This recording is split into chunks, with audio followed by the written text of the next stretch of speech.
En 1846, el entonces presidente de Nueva Granada, Tomás Cipriano de Mosquera, le otorga privilegio al estadounidense William H. Aspinwall para que realice la construcción de un ferrocarril en Panamá.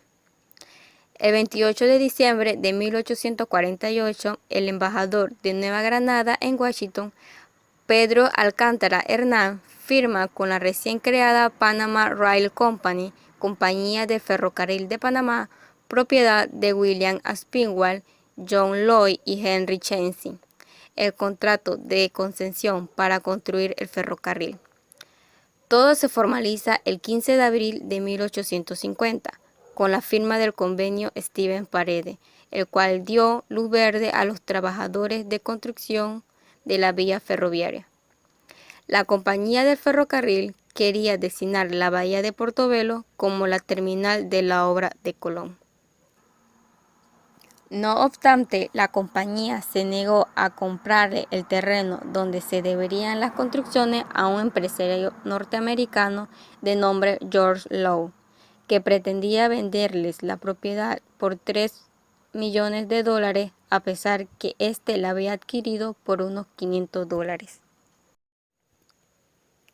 Apenas que los españoles pisaron suelo isleño por primera vez en 1501, Panamá quedó marcada para ser la ruta de tránsito principal para ir de un océano a otro.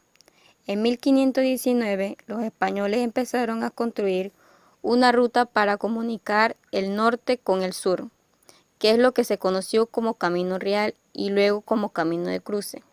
Durante 3 siglos se mantuvo esta vía de comunicación hasta que el siglo XXI era obvia la necesidad de contar con una opción que permitiera transportarse más rápido de un punto a otro. En 1834, el Congreso de la República de Nueva Granada, país conformado por Colombia y Panamá, le concede permiso al gobierno para que construya un camino o canal que atraviese el Istmo de Panamá y se optó por una vía ferroviaria.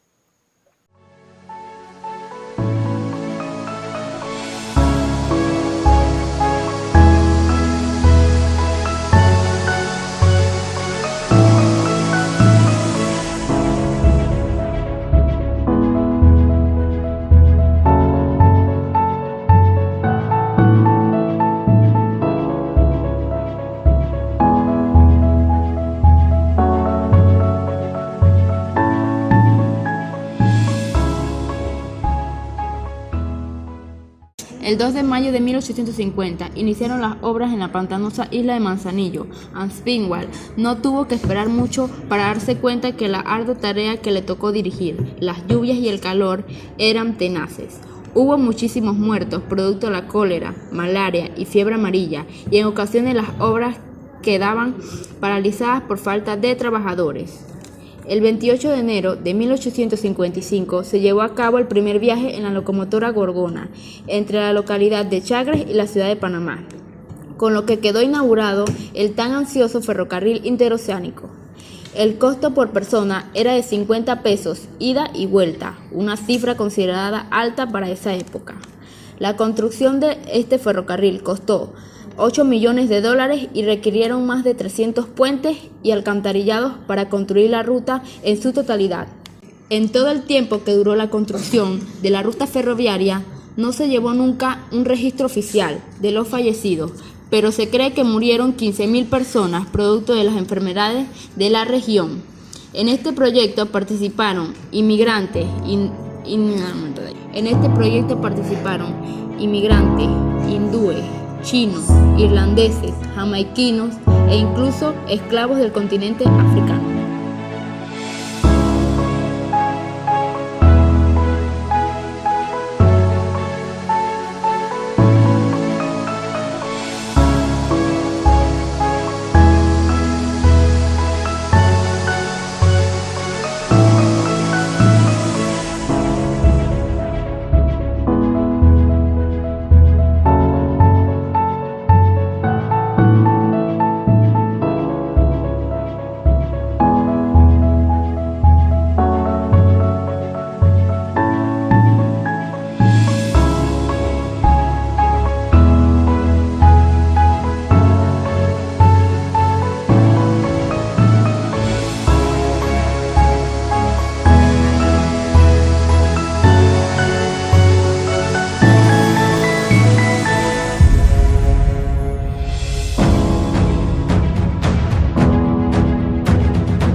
El fuerte de San Lorenzo es una de las antiguas fortalezas españolas en América, localizado próximo a lo que fue el asiento del pueblo de Chagres, en la desembocadura del río, el cual lleva su mismo nombre.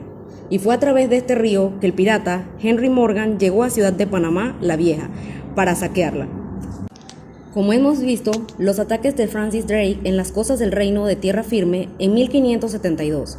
Especialmente estos ataques fueron contra las ciudades del Nombre de Dios y el Camino Real, que era el camino donde transitaban los tesoros que venían del Perú. Obligaron entonces a construir un sistema de defensa en los puertos del Atlántico. Así se decidió construir el fuerte de San Lorenzo, para proteger la entrada de la vía fluvial que penetraba cerca de la antigua ciudad de Panamá. La obra se inició en 1598 por orden del rey Felipe II y fue terminada en 1601. Los planos de esta fortaleza fueron hechos por el ingeniero italiano Bautista Antonelli. El castillo de San Lorenzo se erigió en la cima de un alto arrecife, en posición que domina completamente la entrada del río Chagres. La estructura original era la de una fortaleza avanzada, rodeada de empalizadas llenas de tierra que servían de muros. Su valor defensivo radicaba en el sitio que domina una amplia extensión del mar, lo que facilitaba la defensa de la desembocadura del río. Por ello se le consideró como centinela del gran triángulo estratégico del Istmo.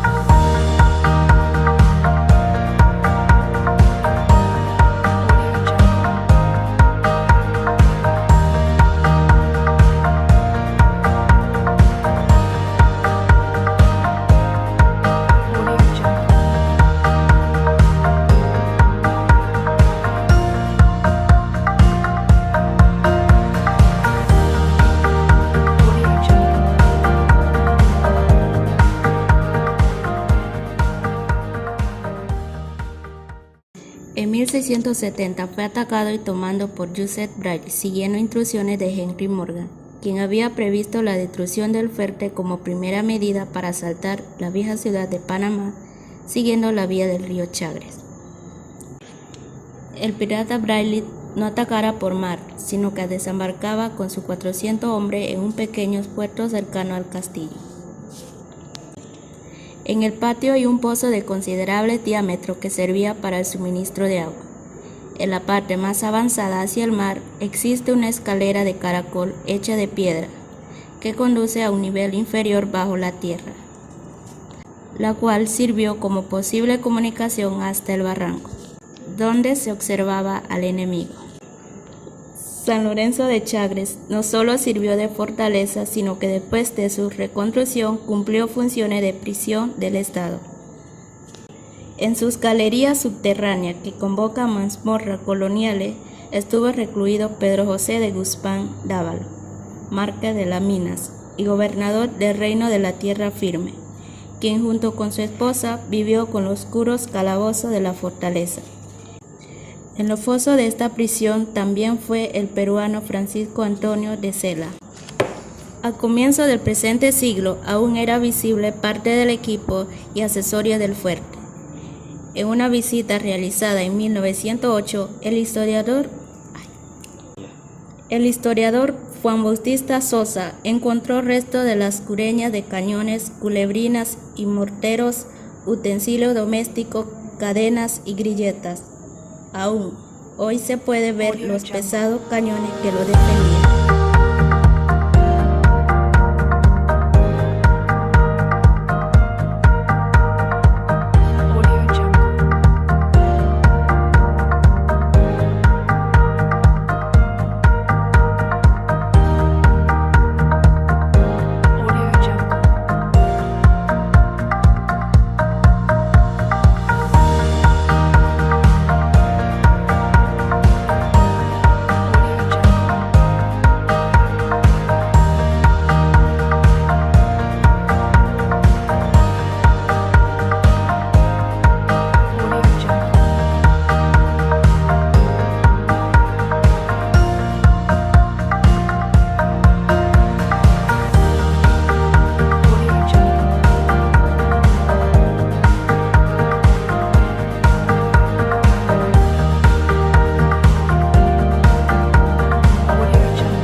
Tercer puente sobre el Canal de Panamá. El proyecto consiste con el diseño y construcción de un puente vehicular atirantado de concreto y sus accesos, con una longitud total aproximada de 4.605 metros y 4 carriles. El porcentaje de avance a enero de 2018 es un 80%. Incluye la conexión de la aproximación oeste del puente con la carretera existente hacia la costa baja de Colón y un puente sobre el río Chagres, aguas abajo del vertedero de Gatún, y es conocido como el tercer puente sobre el Canal de Panamá. Está ubicado en la provincia de Colón, aproximadamente a 3 kilómetros al norte de los complejos de esclusas de Gatún y Agua Clara. Esta obra se convertirá en el puente atirantado de mayor envergadura con una superestructura de concreto. Número de trabajadores, 1.028 personas. Cuenta con un tramo atirantado de 1.050 metros antecedido por viaductos de acceso que en total abarcan más de 3 kilómetros de estructuras cimentadas en 41 puntos diferentes, incluyendo 4 estribos y 37 pilas. Fecha de adjudicación 26 de octubre del 2012. Costo del proyecto alrededor de 379 millones de dólares. La construcción debe iniciarse a más tardar inmediatamente después de concluida la ampliación y el costo de la obra debía ser cubierto por la ACP. La construcción debe iniciarse a más tardar inmediatamente después de concluida la ampliación y el costo de la obra debía ser cubierto por la ACP. La construcción del puente inició antes del 26 de junio de 2016, fecha de inauguración del canal ampliado.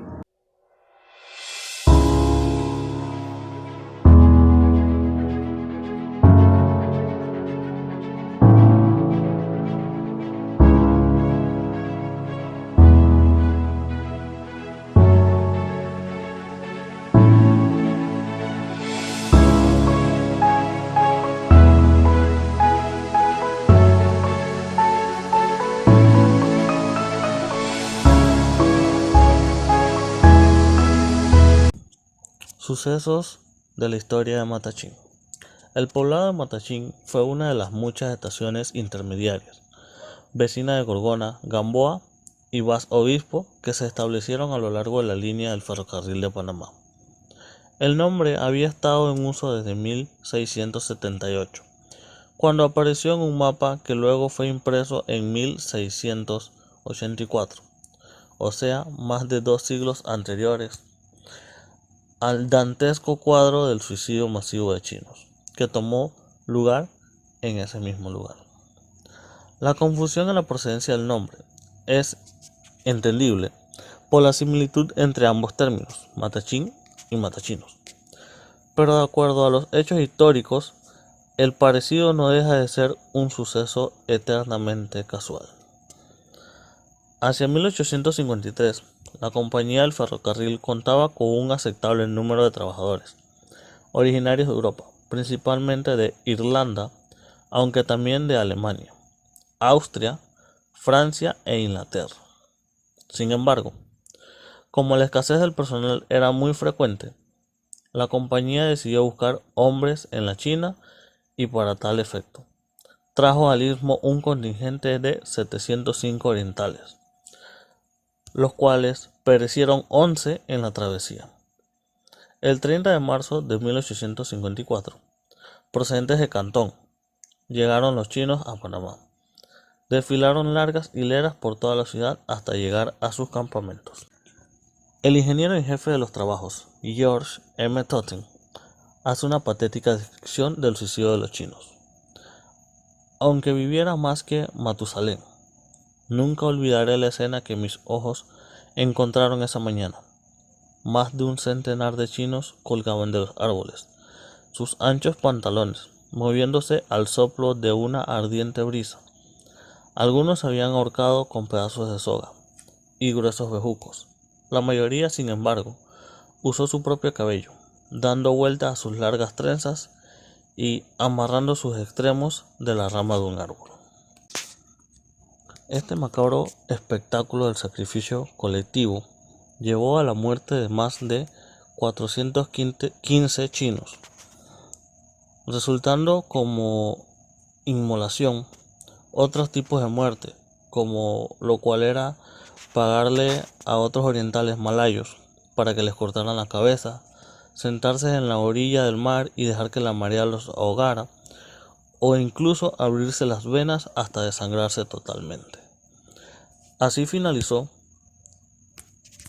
la presencia laboral china en estos trabajos del ferrocarril, ya que los sobrevivientes fueron embarcados por medio de la fuerza hacia Jamaica, donde existían una gran población de compatriotas, que sin lugar a duda les brindaría una muy calurosa y fraternal bienvenida.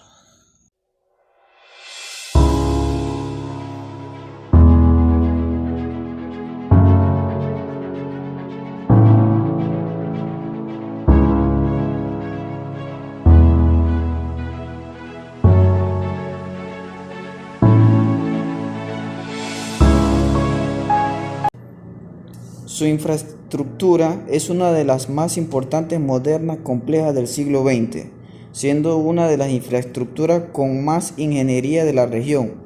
Además, fue una obra hecha por el hombre, lo cual también otorga una importancia por el trabajo realizado de ellos, ya que la mayor parte provenía de los países de las Antillas. El último punto a tener en cuenta es que la construcción de este canal trajo consigo un avance y desarrollo tecnológico significativo a la época de su construcción, como así también para la historia mundial.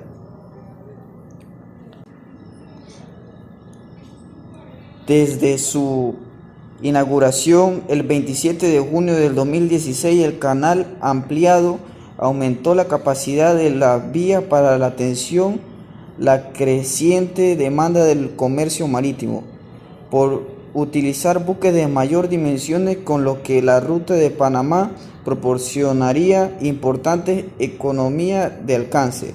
Según la ACP, se reducía la huella de carbono en la ampliación, se reduce a 17 millones de toneladas del CO2 con el tránsito de barcos.